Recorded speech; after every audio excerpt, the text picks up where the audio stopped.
बिस्मिल्लाहिर्रहमानिर्रहीम। नाज़रीन इकराम, अस्सलाम वालेकुम वरहमतुल्लाहि वबरकातुहू। हम यहाँ मक्का मुकर्रमा में इस वक्त हाज़िर हुए हैं।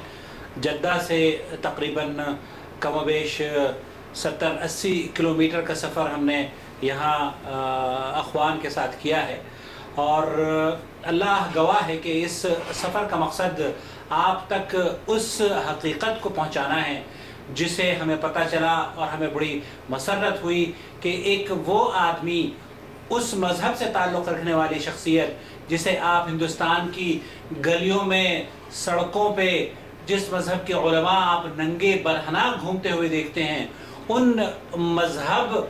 उस मज़हब को छोड़ने वाली शख्सियत का जब हमें पता चला कि वो उसने इस्लाम कबूल किया है, तो यकीन जानिए कि हम उससे मिलने के लिए बेचैन हो गए। और यही वजह थी कि साथियों ने कहा कि इससे पहले कि ये काफ़िला यहाँ से मदीना मुनव्वरा, मक्का मुकर्रमा से मदीना मुनव्वरा जाए, इन लोगों से आके मुलाकात की जाए। हम आपकी उस शख्सियत से मुलाकात करा रहे हैं यहाँ इस हरम मक्की के क़ुर्ब जवार में, जिसने जैन मज़हब से तौबा की है। अस्सलाम वालेकुम। वालेकुम सलाम। मोहतरम भाई, आप अपना नाम बयान फरमाएंगे? मेरा अभी नाम है अब्दुल वाहिद, पहले नाम था विजय कुमार जैन। विजय कुमार जैन साहब जी। आप पहले विजय कुमार जैन थे, अब अब्दुल वाहिद हैं। अब अब्दुल वाहिद हूँ। आप जैन मज़हब से ताल्लुक़ रखते थे? जी हाँ, मैं जैन मज़हब से ताल्लुक़ रखता था। जैन मज़हब के बारे में, ये वही मज़हब है ना जिसके बारे में हमने देखा है हिंदुस्तान में कि उसके उलमा या आवाम भी गालिबन नंगे बरहना सड़कों पर घूमते हैं? जी हाँ, वही है जैन मज़हब। उसमें दो गिरोह है। एक गिरोह जो है सफ़ेद कपड़ा पहनता है और दूसरा गिरोह जो है बरहना घूमता है। जो गिरोह सफ़ेद कपड़ा पहनता है, एहराम टाइप, उस गिरोह से मेरा ताल्लुक़ था। और दूसरा गिरोह जो है उसके बारे में क्या कहते हैं, वो क्या है? वो भी जैनी है। उनका ये मानना है कि महावीर जब घर से निकला था ज्ञान की प्राप्ति के लिए, तो जब वो घर से निकला था एक चादर ओढ़े हुआ था, एक चादर लपेटे हुआ था। जब जंगल में गया तो उस वक्त उसकी दोनों चादरें गायब हो गई थी। तो दिगंबर बोलते हैं कि दिग है अंबर जिसका, जिसके शरीर पे कोई कपड़ा नहीं, वो महावीर है। हाँ। और श्वेतांबर बोलते हैं कि जब वो घर से निकला था तो वो जो दो चादर लपेटे हुआ था वो महावीर है। बस ये इख्तलाफ है, इसके अलावा दोनों में कोई इख्तलाफ नहीं है। दोनों एक ही महावीर की पूजा करते हैं और दोनों एक ही महावीर को मानते हैं। इनके मंदिर हिंदुओं की तरह मंदिर होते हैं? जी हाँ, इनके मंदिर हिंदुओं की तरह होते हैं, जिसके अंदर महावीर की जो सूरत बनी हुई है वो नंगी बरहना रहती है। चाहे दिगंबर का मंदिर हो चाहे श्वेतांबर का, दोनों के यहाँ महावीर के जो मुजस्समा बना हुआ है वो बरहना है। बुद्ध जो होता है, बुद्ध बरहना है उसका। और इन लोगों का ये मानना है कि ये 24वें तीर्थंकर हुए हैं इनके, इससे पहले 23 गुजर चुके हैं। मतलब ये मानते हैं कि आदिनाथ से दुनिया उत्पन्न हुई है, मतलब आदम से, और आखिर महावीर आया है। जैसे कमोबेश 1,44,000 पैगंबर आए हैं, इस्लाम जिस चीज़ को मानता है, और मोहम्मद सल्लल्लाहु अलैहि वसल्लम आखिरी पैगंबर है। इन लोगों का यह मानना है कि जैन धर्म के ये आखिरी वो है, मतलब तीर्थंकर। ये पैगंबर की जगह उसे तीर्थंकर मानते हैं, लेकिन उसकी पूजा करते हैं।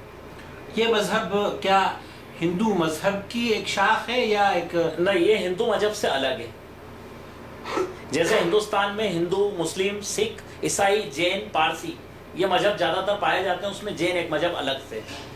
इनकी मशहूर किताब कौन सी है? इनकी मशहूर किताबें ऐसी कोई खास नहीं है। इनकी किताब को थुई बोलते हैं। जब ये महावीर आए थे तो इनकी किताब 4 हिस्सों में थी, जिसको 4 थुई बोलते हैं ये लोग। उसके बाद इनके यहाँ एक गुरुदेव पैदा हुए, राजेंद्र सूरी, जिसने उस किताब को तोड़ मरोड़ के थोड़ा छोटा किया और उसने उस किताब को 3 थुई बना दिया है। अब वो 3 थुई की किताब ज़्यादातर प्रचलन में है जैन धर्म में, जिसमें महावीर का जिक्र है। इन दोनों मजहब की एक कॉमन ही किताब है, मतलब ये जो आप बयान फरमा रहे हैं? जी हाँ। या अलग अलग है? नहीं, किताब एक ही है इन सब की। दिगंबर की भी किताब वही है और श्वेतांबर की भी किताब वही है। आप हमें ये फरमाइए कि आपने जैन मजहब से तौबा क्यों की? क्या किस वजह से आप इस्लाम कबूल किया? मेरी उम्र तकरीबन 10 वर्ष की थी। उस वक्त मेरे जहन में एक सवाल उठा था कि महावीर स्वामी एक राजपूत राजा के घर पैदा हुए थे, राजा के लड़के थे, राजपाट था इनका, ऐसा ग्रंथों में लिखा हुआ जैन धर्म के, जिसको कि 10 वर्ष की उम्र में हमारे साधु संतों ने मुझे पढ़ के बताया कि महावीर स्वामी को वैराग्य हो गया दुनिया से। वैराग्य क्यों हुआ? बोले एक दिन उन्होंने एक बूढ़े इंसान को देखा, दूसरे दिन एक मरे हुए इंसान को देखा, तो उनको ये लगा कि ये दुनिया तो बेजान है, लोग मर रहे हैं, बूढ़े हो रहे हैं, ये सब क्यों हो रहा है? तो इसको अपने दिमाग के अंदर बसा के उन्होंने सारा राजपाट दान कर दिया, ऐसा उनकी किताब में लिखा हुआ है। राजपाट दान करने के बाद एक धोती नीचे लपेटी और एक चादर ऊपर ओढ़ के जंगल में चले गए।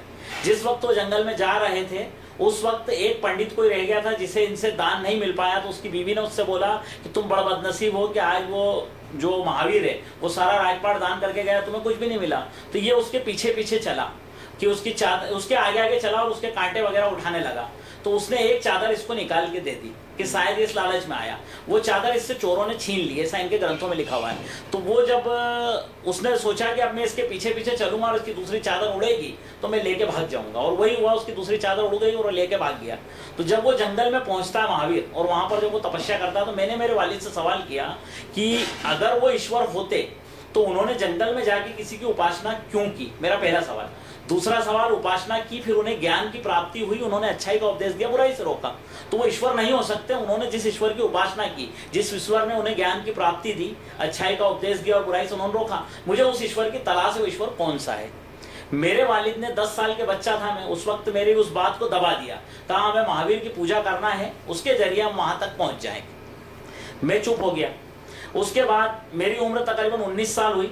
उस वक्त मेरी शादी हुई। शादी के तकरीबन 1 साल के बाद, यानी 1982 में मेरी शादी हुई। 1983 यानी फरवरी के महीने में मेरे एक दोस्त हैं मोहम्मद आशार, वो एलएदीस जमात से ताल्लुक़ रखते हैं इंदौर शहर में।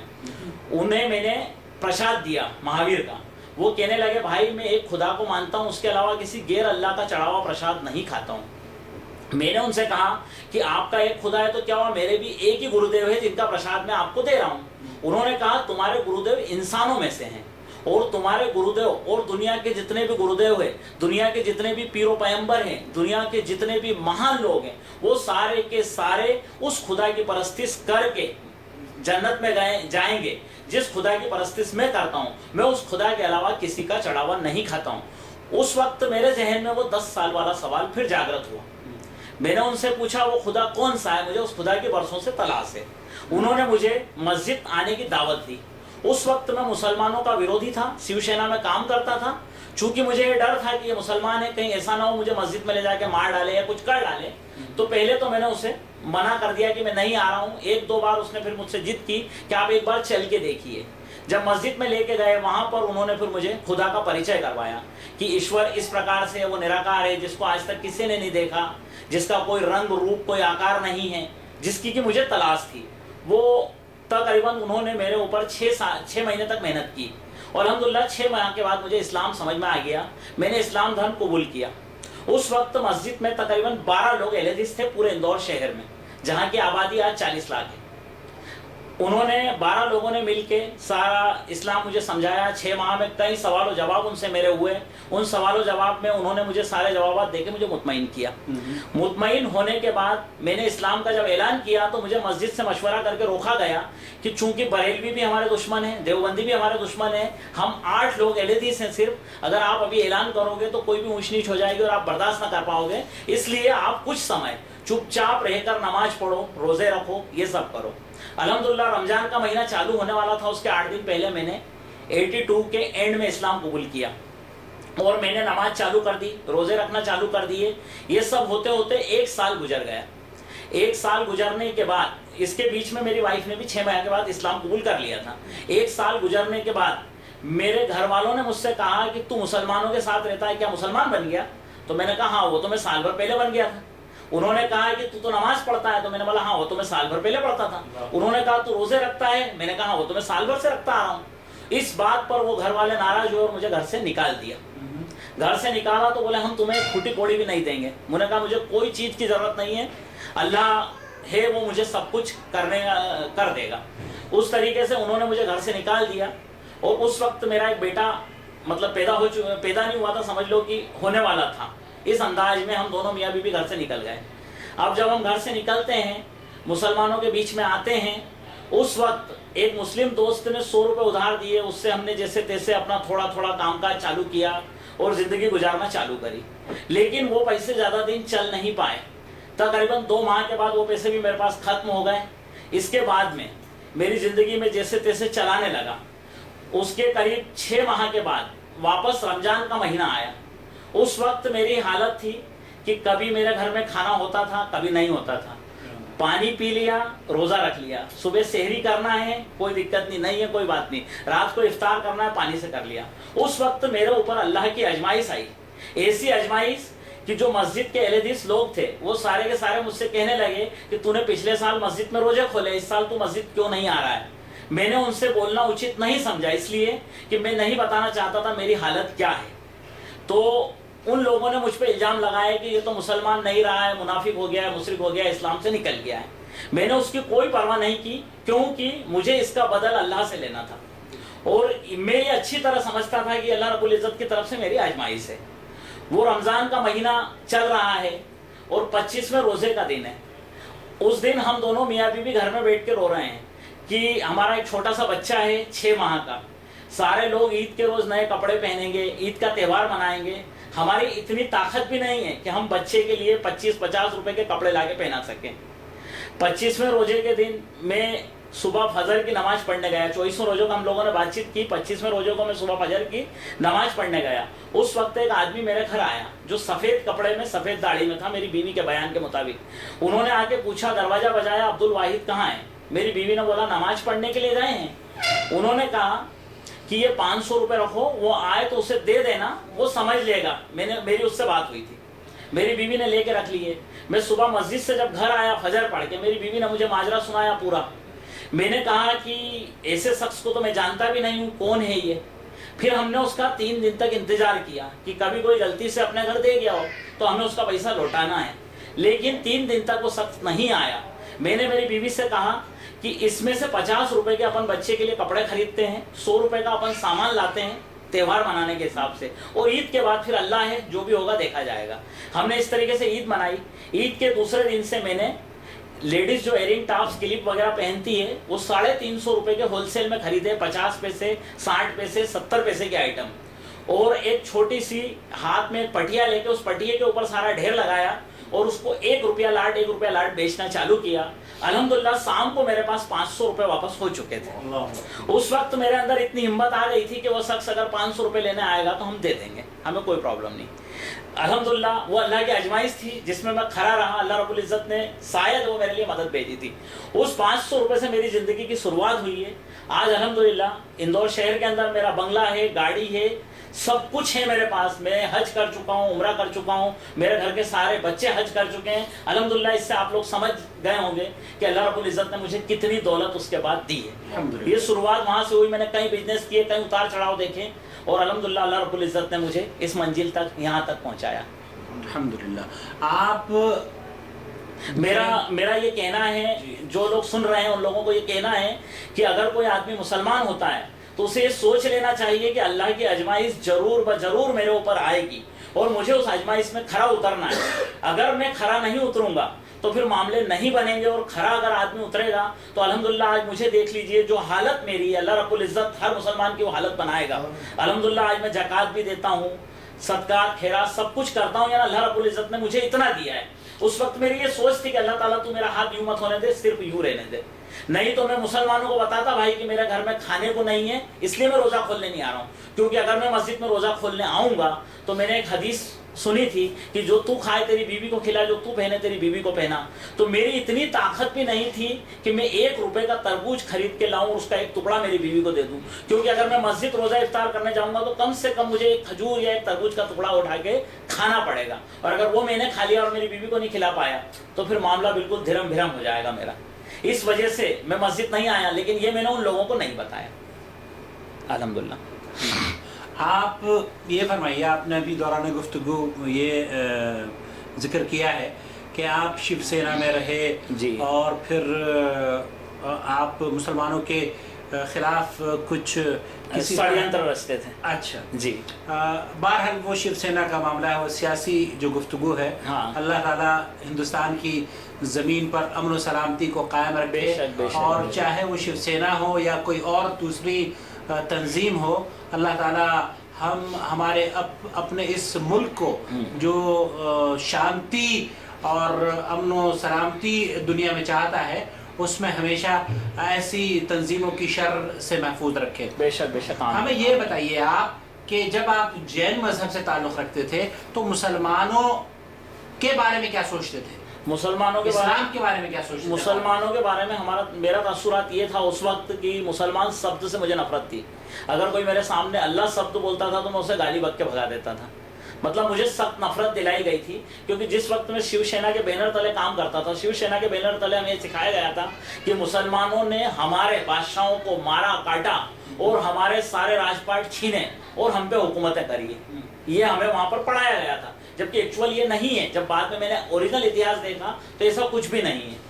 तो ये हमें पढ़ाया गया था, तो हमारे दिलो दिमाग में मुसलमानों के नाम पे सख्त नफरत थी। आज आप मुसलमान हैं, कितना अर्सा हुआ आपको इस्लाम लाए हुए? तकरीबन 83 में मैंने इस्लाम कबूल किया था।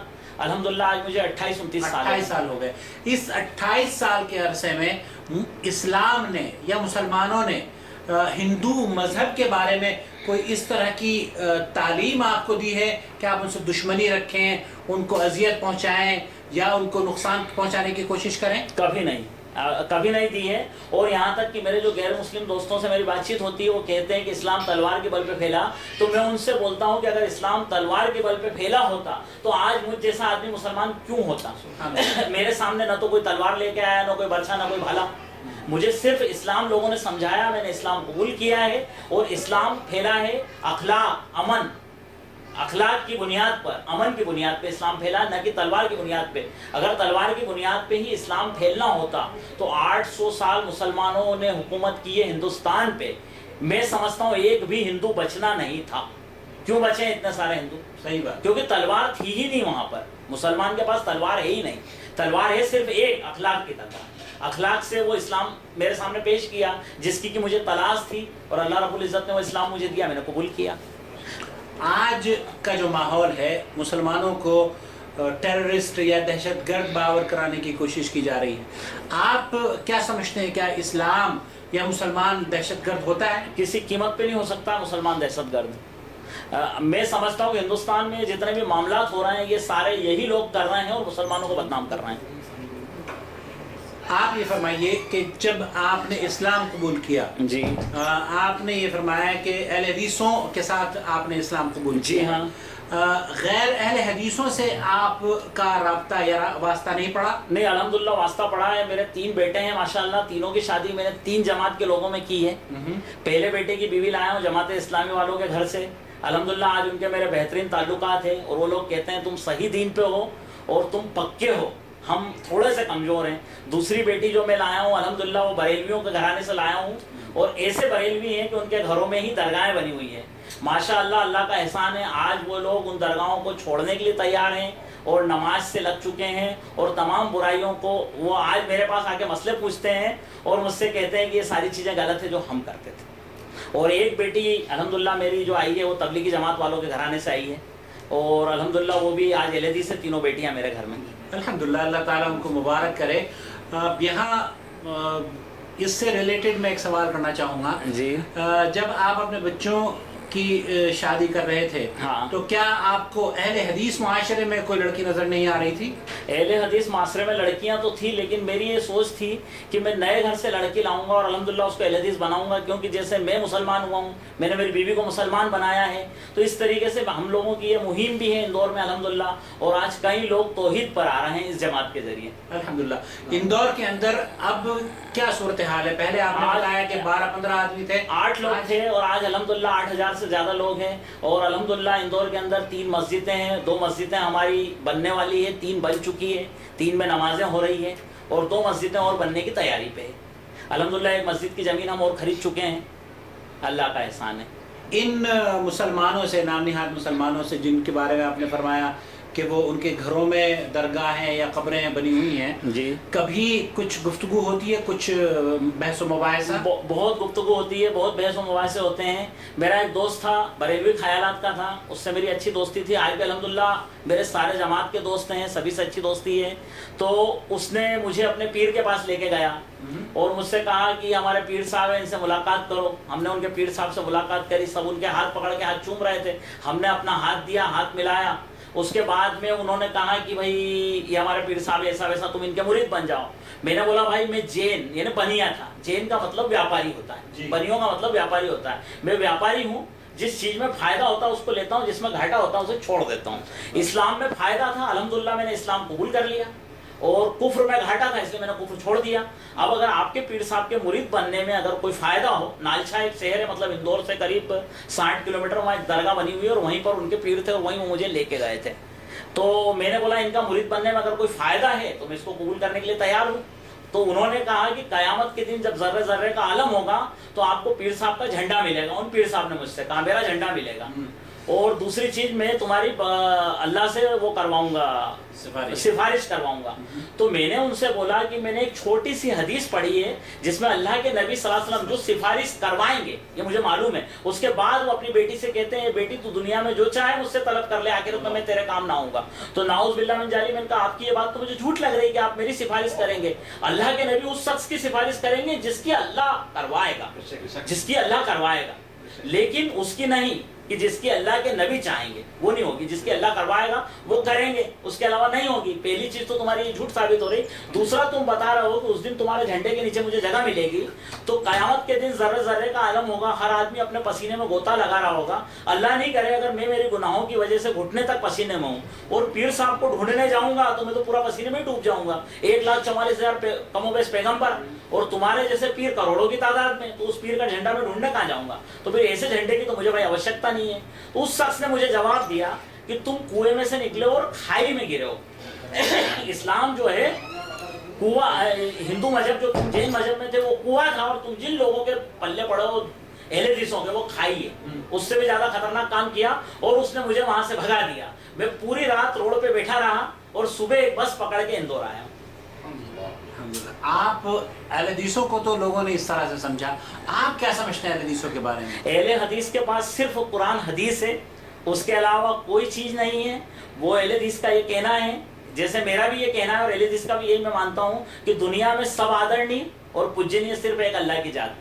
मतलब पूजा के लायक एक, हिंदू धर्म में 2 शब्द है, आदरणीय और पूजनीय। पूजा के लायक एक अल्लाह और इज्जत के लायक सारे लोग। तो अहले हदीस भी यही बोलते हैं कि सारे पीरों पैगंबर की हम इज्जत करते हैं, सारे वलियों की हम इज्जत करते हैं, लेकिन अगर तुम कहो उनकी पूजा करें या उनकी बात पर चले और अल्लाह के नबी की बात छोड़ दे तो मुमकिन नहीं है। और अहले हदीस के अलावा अल्हम्दुलिल्लाह मुझे कोई मुसलमान बना भी नहीं सकता था। इसका रीजन ये था कि मुझे जब महावीर की पूजा करके उसके जरिए अगर वहां तक जाना था तो फिर ये बरेलवी भी यही कह रहे हैं कि उसकी पूजा करके उसके जरिए चले जाओ। एक दोस्त आया कहने लगा, मेरे गांव से, मैं किसी गांव का रहने वाला था करही का, वहां से एक दोस्त आया, बोले आप मुसलमान बने बहुत खुशी हुई है, बोले आपका बुजुर्गों के बारे में क्या ख्याल है? मैंने उसे यही जवाब दिया कि सारे बुजुर्ग मेरे लिए आदरणीय है, पूजनीय सिर्फ अल्लाह। और अगर तू चाहता है तो मैं खड़े को छोड़ के आया हूँ, जो मेरा बुत खड़ा था उसे छोड़ के आया हूँ। अगर तू चाहे कि मैं आड़े की पूजा कर लूँ, ये मुमकिन नहीं, यह हो ही नहीं सकता है। तो उसने भी मुझे बोला कि तू किसी लायक नहीं है, तू मुसलमान नहीं बना है। अल्हम्दुलिल्लाह फिर भी मैं उन लोगों पर अपनी मेहनत कर रहा हूँ और अल्लाह रब्बुल इज्जत ने मुझे काफी उसमें वो दिया है। अच्छा, जब मैं मुसलमान बन गया तो मेरे भाई ने मुझे समझाया, जब मेरे पास खाने के लिए चवन्नी भी नहीं, तरबूज का एक टुकड़ा लाने के पैसे नहीं, मेरा भाई कहता 1,00,000, 2,00,000, 10,00,000, 5,00,000 जो चाहिए ले ले। मुसलमान बन के रहे चोरी छुपे, घर में किसी को बोलना नहीं, दाढ़ी वाड़ी कटवा ले और चुपचाप तेरे घर के अंदर नमाज पढ़ना, रोड पे नहीं निकलना। मैंने उससे कहा था कि मेरा काम है लोगों को बताना है कि मैं मुसलमान बनाऊं, तो उससे जो बने वो कर ले। उसने एक लड़के को 2 लाख रुपए दिए जो गुंडा था, जिसका नाम था सुरेश तिवारी, और कहा कि इसको मार दे। उस सुरेश तिवारी ने मुझसे कहा कि मेरे साथ बंबई चल।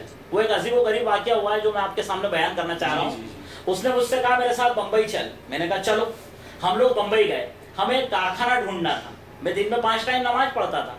वो लड़का कहने लगा कि जो मेरा मर्डर करने के लिए मुझे ले गया, शिवसेना के ऑफिस में, बाल ठाकरे के घर ऑफिस में हम लोग रुके थे उस वक्त, क्योंकि रुकने के लिए कोई जगह नहीं थी, पैसा इतना था नहीं। तो वो लड़का मुझसे कहने लगा है कि बोले तू 5 टाइम माथा टेक रहा है जाके, तेरा ऊपर वाला इतना भी नहीं सुन रहा है कि अपन एक कारखाना ढूंढ रहा हूँ, अपना कारखाना नहीं मिल पा रहा मुंबई में। तो मुझे उस वक्त मेरा जहन जागा, मैंने अल्लाह से दुआ की, 2 रकात सलातुल हाजत पढ़ी, अल्लाह ताला जैसे तूने तेरे नबी को उम्र दिया था, ये मुझे मारने आया, मुझे अच्छी तरह मालूम है मरने से डरता नहीं हूँ। मैंने उससे कह दिया था मैं मरने से डरता नहीं हूँ, मेरी एक जान है, तू मार के मेरे घर ही ले जाएगा, सुखाएगा नहीं या कुछ भी नहीं करेगा। मेरी शुरुआत ही ऐसी उससे हुई थी कि तू मुझे मार डाल, इससे ज्यादा कुछ भी नहीं कर सकता। तो मैंने अल्लाह से दुआ करी कि अल्लाह ताला इसको इस्लाम की दौलत से नवाज और मुझे जो है इस्लाम को सच्चा साबित करो और कारखाना दिखा कहाँ है। जब मैं मस्जिद से बाहर आता हूँ तो उसके साथ एक आदमी खड़ा हुआ है, वो बोले कारखाना मिल गया यार, तेरे ऊपर वाले ने सुन ली, इसका खुद का कारखाना और अपना काम वहां पर हो जाएगा, जो माल हम कटवाने गए थे वो माल हमारा कट गया। अब हमें जब वापस आना है, उस वक्त हमारी जेब में पैसे खत्म हो चुके हैं।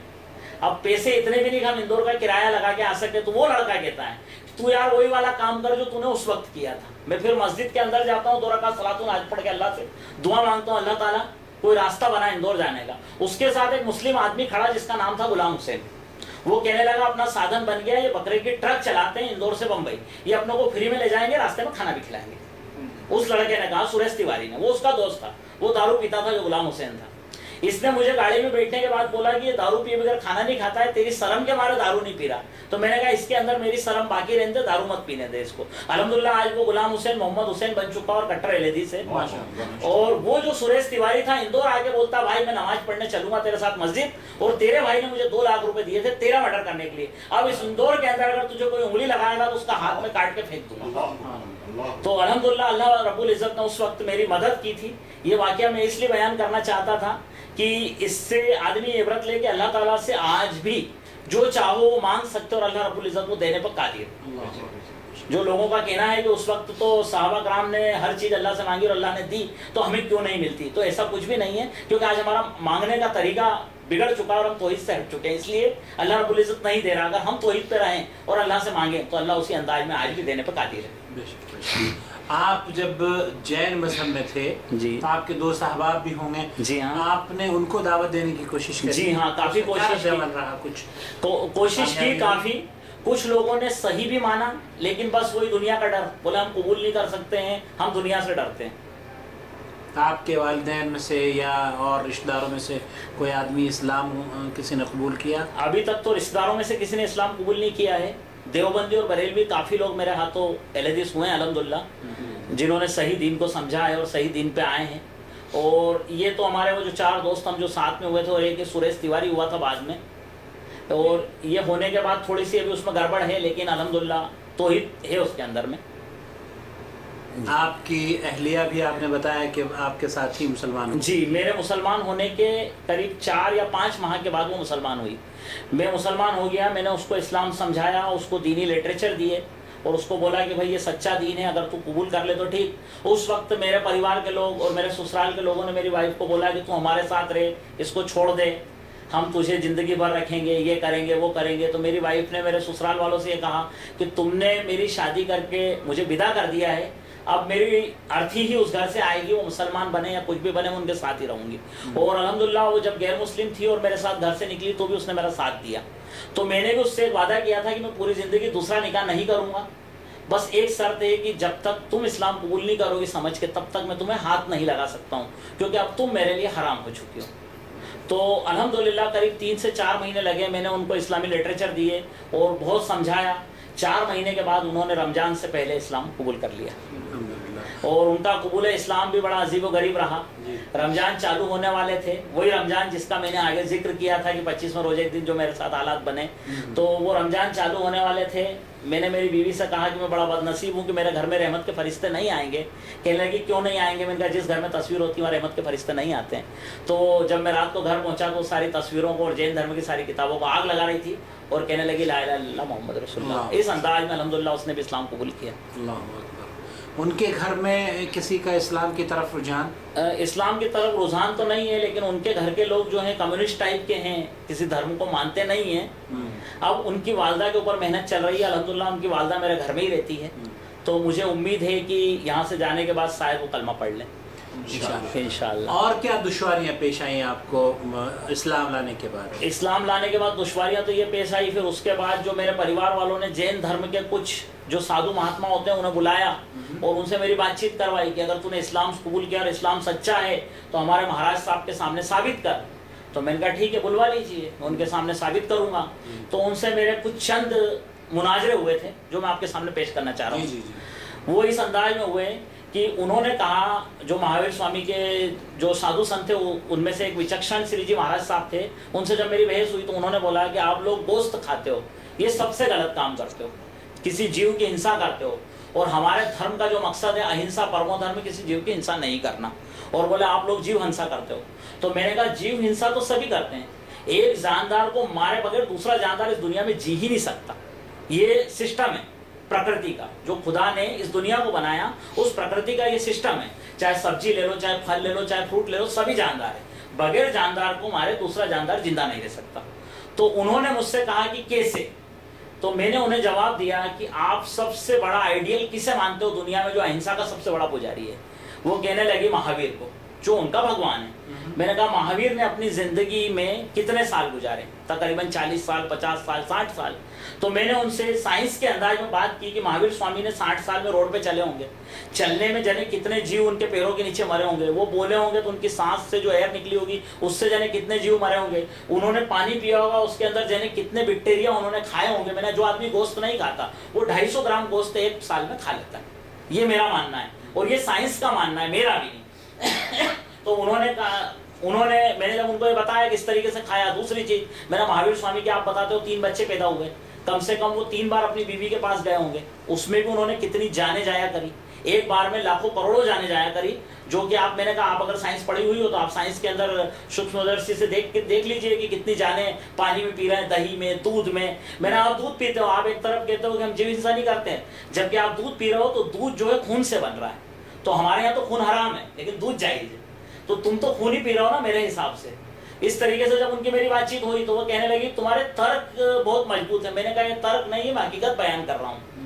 दुनिया के अंदर तुम जब, और हम मुसलमान अहिंसा के असली पुजारी हैं। बोले वो कैसे? मैंने कहा एक गाय को काट के 50 आदमी का पेट भरते हैं, जान कितनी लेते हैं? एक पेट भरते हैं 50 लोगों का। आप लोग एक आदमी का पेट भरने के लिए हजारों दाने गेहूं के, हजारों तरह की सब्जियां, वो सारी की सारी काटते हो, तो आप कम से कम 10,000 जान लेके एक आदमी का पेट भरते हो और हम एक जान लेके 50 आदमियों का पेट भरते हैं। इस पर वो लाजवाब हो गई और वो जवाब नहीं दे पाई मुझे, और उसने सिर्फ ये कहा कि तुम्हारे तर्क बहुत मजबूत है। मैंने, ये तर्क नहीं है, मैं हकीकत बयान कर रहा हूँ, तर्क तो आप दे रही हैं। इस पर वो चुप हो गई और फिर मैंने मेरे वालिदैन को बताया कि अब मैंने इनके सामने बात की, आप बताइए, ये मुझे जवाब दे के मुतमईन करें। दूसरी चीज मैंने उनसे कहा कि आप, जैसे हम मुसलमान हैं तो हम मोहम्मद सल्लल्लाहु अलैहि वसल्लम के मानने वाले हैं। मोहम्मद सल्लल्लाहु अलैहि वसल्लम को इस तरीके से मानते हैं कि जैसे मोहम्मद सल्लल्लाहु अलैहि वसल्लम ने निकाह किया, हम निकाह करते हैं, आपने नमाज पढ़ी, हम नमाज पढ़ते हैं, आपने दाढ़ी रखी, हम दाढ़ी रखते हैं, आपने रोजा रखा, हम रोजा रखते हैं। हम जितने काम करते हैं अल्लाह के नबी सल्लल्लाहु अलैहि वसल्लम के तरीकेकार पर, उतने हम मुसलमान। जो काम हम नहीं कर रहे हैं उस मामले में हम मुसलमान नहीं हैं। तो आप अगर महावीर को मानने वाले हैं तो जैन धर्म के ऊपर चलने के लिए आपको महावीर की उपदेशों को मानना पड़ेगा, तो उसके सारे उपदेशों को फॉलो करोगे तब आप जैन, वरना जैन नहीं। तो महावीर का सबसे पहला उपदेश है कि परिसंग्रह, यानी कोई भी चीज इकट्ठी मत करो, सब कुछ त्याग दो। तो आप लोगों को सब कुछ त्याग देना चाहिए, ना घर में कुछ होना चाहिए ना बाहर कुछ। अगर सुबह का खाना है तो शाम की परवाह नहीं करना चाहिए और सारे कपड़े उतार देना चाहिए। दूसरी चीज महावीर ने कहा है कि जिन से जैन बना, जिन माने जीतने वाला, जिसने जीता वो जैन कहलाया। तो जीतना किसको है? हमारी जितनी इंद्रियां हैं, मतलब अपने सारे शरीर को बस में रखना, उसको जीत लेना। तो उस तरीके से ख्वाहिशों को खत्म कर लेना, यानी कि निकाह नहीं करना, क्योंकि निकाह करना भी जैन धर्म में हराम है। अगर जो जैन धर्म जो दीक्षा ले लेगा, अगर औरत को हाथ लगाएगा तो उसके लिए हराम है। तो जब औरत को हाथ लगाना भी हराम है तो फिर आपका धर्म 60 साल के बाद खत्म हो जाएगा। तो ऐसे धर्म पर मैं कैसे अमल करूं? मुझे इसका जवाब चाहिए। उसका जवाब अल्हम्दुलिल्लाह वो लोग आज तक नहीं दे पाए। अभी भी कई बार मैं जाता हूँ, बैठता हूँ, जब उनसे बातचीत होती है तो उसका जवाब नहीं दे पाते हैं। एक बार मैं मेरे घर में बैठा हुआ था, मेरी बुआ बैठी हुई थी, तो मेरे पिताजी ने मेरी बुआ से बोला कि ये मुसलमान बन गया। तो मेरी बुआ गुस्से में आई और मुझसे कहने लगी कि क्यों रे, तू मुसलमान बन गया, तूने ऐसा क्यों किया? उस वक्त टीवी सीरियल के ऊपर वो प्रसंग चल रहा था, महाभारत। तो वो महाभारत देख रहे थे, मैं भी वहीं बैठा हुआ था। मैंने कहा बुआ जी मैं मुसलमान इसलिए बना हूँ कि ये महाभारत के अंदर अभी एक औरत दिखाई थी, इसके 5 पति दिखाए थे, जो पांचों बारी बारी से इसके पास आते हैं और बारी बारी से चले जाते हैं। तो अगर मेरे फूफा जी के 4 भाई और हैं और वो चारों आपके पति होंगे तो आप कैसी महसूस करोगी? तो वो मुझे डांटने लगी, पागल जैसी बात करेगा। तो मैंने, जिसको भगवान मानती हो उस एक औरत के 5 पति और अपने 5 पति बनाने में तुम्हें गुस्सा आ रही है, तो ऐसे धर्मों पर मैं कैसे अमल करता? इसलिए मैंने इस्लाम कबूल किया। तो अल्हम्दुलिल्लाह सभी लोगों को लाजवाब किया था और अल्लाह रब्बुल इज्जत ने इसमें मदद की थी। गैर जैनी में जैसे मैं शिवसेना में था, हाँ, हिंदुओं में जब मैं शिवसेना में था तो उस वक्त आर्या समाज के अंदर भी हम लोग काम करते थे। तो आर्या समाज के गोपाल राही एडवोकेट है इंदौर में, उन्होंने मुझे बुलाया, बोले भाई तू मुसलमान बन गया, मैंने ये सुना। मैंने कहा नहीं, तो किसने बोला मैं मुसलमान बन गया हूँ? मैं कट्टर आर्या समाजी हूँ और सिवाय वेद के दुनिया की किसी किताब को नहीं मानता हूँ। कहने लगे क्या बात कर रहा, तू मस्जिद जाता है, नमाज पढ़ता है, तूने दाढ़ी रख ली और तू बोलता है कि वेद के अलावा किसी को नहीं मानता हूँ। तो मेरा वेदों के अंदर लिखा हुआ है कि दाढ़ी रखो, नमाज पढ़ो। फिर मैंने उन्हें वेद और कुरान एक किताब लेके गया और उन्हें मैंने बोला कि आप वेदों को निकालिए और मैं इस किताब में से जो चैप्टर नंबर बता रहा हूँ आप चैप्टर नंबर खोलिए। वेद में लिखा है मोहम्मद महाऋषि दुनिया में पैदा होगा, मरुभूमि में आएगा, मतलब रेगिस्तान में आएगा, 60,000 लोगों के बीच आएगा, उसके अनुयायी कई होंगे, वो जटा नहीं रखेगा और दाढ़ी बढ़ाएगा, उसके मानने वाले मुसलाई कहलाएंगे और खतना किए हुए पैदा होगा, और वो जिस दिन को चलाएगा उसके मानने वाले मुसलाई कहलाएंगे। वो कल की अवतार होगा जो लास्ट अवतार दुनिया में आने वाला है। उनके हिसाब से अवतार, हमारे हिसाब से पैगंबर। तो मैंने कहा वो लास्ट अवतार अवतरित हो चुका है अरब की रेगिस्तान में, मक्का शहर के अंदर। मक्का मुकरमा एक शहर है, वहां वो पैदा हो चुका 1400 साल पहले, वो महर्षि। और उस महर्षि की बात को अब मानना पड़ेगा, इसलिए क्योंकि वेद का हुक्म है। ये मैं अभी कुरान का हुक्म नहीं बता रहा हूं, मैं अभी आपको वेद का हुक्म बता रहा हूं। वेद हुक्म दे रहा है तो उस महर्षि की बात को मानना पड़ेगा। और अगर उस महर्षि की बात को मानते हैं तो फिर नमाज भी पढ़ना पड़ेगी, रोजा भी रखना पड़ेगा और अपने आप को मुसलमान भी कहलाना पड़ेगा। तो जब उसकी मेरी, ये तो मैंने आपको मुख्तसरन बताई, उसकी मेरी बहस करीब 2 घंटे चली। अल्हम्दुलिल्लाह उसने 2 घंटे के बाद बोला, यार विजय भाई जो तूने करा वो सही है यार, हम लोग गलत है, बस छोड़ दे अब हमें। और अल्हम्दुलिल्लाह एक बार हम लोग क्या हुआ कि जब हम चारों दोस्त मुसलमान हो गए तो हमने सोचा कि अपन दूसरे धर्मों के बारे में तहकीकात करें। कल के ऐसा नहीं हो कि मुसलमान बनने के बाद कोई दूसरा धर्म हमारे सामने इससे अच्छा पेश करें। तो हम हिंदू धर्म को तो जानते थे, जैन धर्म को जानते थे, एक ईसाई धर्म हमसे अलग था। तो हमने सोचा चलो ईसाई धर्म सीखने के लिए नहीं या सिखाने के लिए जाते हैं। तो हम हमारे इंदौर के अंदर श्रीगंज टाकिज के सामने एक ईसाइयों का प्रार्थना हाल बना हुआ है, वहाँ के पादरी के पास हम गए। हमने बोला मैं जैन हूँ, ये जो है सिंधी है, ये राजपूत है और हम लोग ईसाई बनना चाहते हैं, तो हमें आपका ईसाई धर्म बताइए। तकरीबन 8 दिन तक हम उनके पास गए। 8 दिन तक उन्होंने ईसाई धर्म की तमाम अच्छाई हमारे सामने पेश की। 8वें दिन हमने उनसे एक सवाल किया। हमने कहा आपका ईसाई धर्म बहुत अच्छा लग रहा है, हम ईसाई बनना चाहते हैं, लेकिन हमारे जहन में एक सवाल खटक रहा है। हम मुसलमानों के पास भी गए और मुसलमानों का धर्म भी हमने सीखा, उनसे भी हमने सवाल किए हैं, उन्होंने हमारे सवालों को जवाब देके मुतमईन किया है। तो आप हमें हमारे एक सवाल का जवाब देके मुतमईन कीजिए तो हम ईसाई धर्म कबूल कर लेंगे। तो उन्होंने कहा कीजिए सवाल। तो मैंने, हम सवाल लिखित में करेंगे, आपसे लिखित में जवाब लेंगे। उन्होंने कहा ठीक है। हमने सवाल लिख के दिया कि आपने पूरा जो हमको फंडामेंटल ईसाई धर्म का बताया उसके अंदर आपने ईसा अलैहिस्सलाम को, मुसलमान कहते हैं कि ये पैगंबर थे, मोहम्मद सल्लल्लाहु अलैहि वसल्लम से पहले ये पैगंबर थे, इन्होंने अच्छाई का उपदेश दिया, बुराई से रोका। उस जमाने में इनका दीन चला, इनके जाने के बाद मोहम्मद सल्लल्लाहु अलैहि वसल्लम का दीन कयामत तक चलेगा। तो आप कहते हैं कि ईसा अलैहिस्सलाम खुदा के बेटे थे, मरियम बीवी थी और अल्लाह बाप था। तो बेटे 3 प्रकार के पैदा होते हैं दुनिया में, पूत, सपूत और कपूत। तो अगर वो ईसा अलैहिस्सलाम अल्लाह के बेटे थे और पूत थे तो अल्लाह ताला ने ये दुनिया बनाई जो हमें नजर आ रही, जन्नत जहन्नुम बनाई, वो तो नजर नहीं आती है, उसको अपन उसकी बात भी नहीं करते हैं, तो उसको आप मानोगे भी नहीं। लेकिन अल्लाह ताला ने दुनिया बनाई, तो इतनी बड़ी दूसरी दुनिया ईसा अलैहिस्सलाम ने कौन सी बनाई? 2 दुनिया दिखाना पड़ेगी। पूत बाप से डबल काम करता है और सपूत तो कई गुना ज्यादा काम करता है। तो फिर इससे बड़ी बड़ी कितनी दुनिया ईसा अलैहिस्सलाम ने बनाई और कहाँ बनाई, वो दिखाइए। और अगर कपूत था तो फिर कपूत की तो पूजा का सवाल ही पैदा नहीं होता। तो उन्होंने कहा कि हम आपको जवाब कल देंगे। उसके बाद अल्हम्दुलिल्लाह हम 15 दिन तक उनके वहाँ गए, लेकिन न तो उन्होंने कोई जवाब दिया ना हमसे मिले, अल्लाह के करम से। और मेरा तो आज भी चैलेंज है लोगों को कि इस्लाम से अच्छी अगर कोई चीज़ है दुनिया में तो मेरे सामने पेश करें, खुदा की कसम मैं उसे कबूल करूंगा, इस्लाम को छोड़ दूंगा। लेकिन इस्लाम से अच्छी कोई चीज़ दुनिया में है ही नहीं। आप यहाँ बलदुल हरमैन शरीफैन में तशरीफ़ फरमा है, मक्का मुकर्रमा उम्रे की सआदत के लिए आप तशरीफ़ लाए हैं जी। यहाँ जो खादिम हरमैन शरीफैन मलिक अब्दुल्ला की हुकूमत ममलकत सऊदी अरब की जो खिदमात हैं हुज्जाज के लिए या मुतमरीन के लिए, उसको आप किस निगाह से देखते हैं? अल्हम्दुलिल्लाह हुज्जाज के लिए उन्होंने जो खिदमतें पेश की है वो बहुत लाजवाब है और उनके साथ अल्लाह की मदद है। अल्लाह ताला उनकी मदद कर रहा है और वो अल्लाह की मदद से जो खिदमत अंजाम दे रहे हैं। अभी हम लोग बुरी तरह थक गए थे और थकने के बाद हम बिन दाऊद एक मार्केट बना हुआ इसके अंदर गए, तो वहाँ पर हमें एक शख्स ऊपर लेके गया 4थे माले पर। वहाँ कुछ कुर्सियाँ रख रखी है उन्होंने, जिसके ऊपर वो ले जाके बिठा रहे हैं, वो कुर्सियाँ हमारे हाथ पैर दबा रही है। यानी ऐसी खिदमत कि अगर हाजी या उमरी थक गया है तो उसके पैर दबाने तक की उन्होंने व्यवस्था की। और क्या चाहिए उनसे? मतलब हम वहाँ जाके जब ऊपर बैठे हमारा बड़ा ताज्जुब हुआ, हमने भाई कितना पैसा लगेगा इसका? बोले पैसा नहीं, ये फी सबीलिल्लाह आपके लिए। तो हमने उनसे पूछा कहीं ऐसा तो नहीं है जकात, फितरा, सदका, खैरात में से कुछ है? क्योंकि हम लोग साहिब माल है, खुद जकात निकालते हैं। उन्होंने कहा भाई ये जकात, सदका, फितरा, खैरात नहीं है, ये जो हमारे मक्का और मदीना के जो अमीर हैं उनकी तरफ से आप लोगों की खिदमत में पेश किए। उसके बाद उन्होंने कुछ सामान हमें दिया, मतलब समझ लीजिए कि 2-4-5 आइटम है। उसके बाद कुछ बिस्किट, कुछ खाने पीने का सामान भी हमें दिया और बोले आप रोज यहाँ आइए।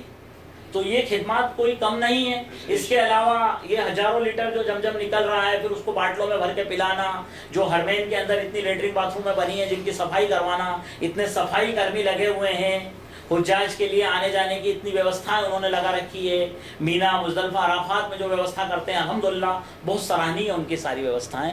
अल्लाह रब्बुल इज़्ज़त उनको और इससे ज़्यादा करने की तौफीक अता फरमाए। आमीन आमीन आमीन। बहरहाल ये बहुत एक नई बात आपने शेयर की है नाज़रीन के साथ, हमारे साथ खुद, और ये एक अच्छी बात है कि अमीर मक्का साहिब सुमुल मलकी अमीर खालिद अल फैसल, अल्लाह उनको मज़ीद दीन की खिदमत करने की तौफीक अता फरमाए। आमीन आमीन। और जो वो काम कर रहे हैं अल्लाह रब्बुल आलमीन उन्हें सेहत और आफियत से रखे और शर्फ कबूल अता फरमाए। आमीन आमीन। ये फरमाइए, जो यहाँ की दावती सरगर्मियाँ हैं सऊदी अरब की, उनसे आप तक पहुँचती हैं यहाँ की आवाज़?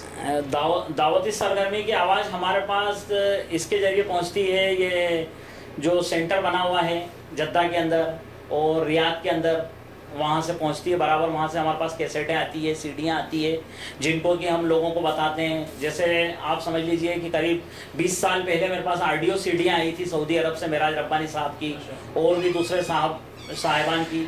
उसके बाद वीडियो आई, उसके बाद सीडी आई है, और वो सारी की सारी हम यूज़ करते हैं, लोगों तक उनको दिखाते हैं और लोगों तक उसको पहुँचाते हैं, और लोगों से उससे लोगों को फ़ायदा मिलता है। अल्हम्दुलिल्लाह जो जालियात जो काम कर रही है सऊदी अरब के अंदर, वो वाकई काबिल तारीफ़ काम है। अल्हम्दुलिल्लाह। हिंदुस्तान की सतह पर या आलमी सतह पर अगर आप देखते हैं कि जितनी भी कौमें, तंजीमें या मज़ाहिब या दीन या अदियान मौजूद हैं, उन सब के टीवी चैनल्स चल रहे हैं।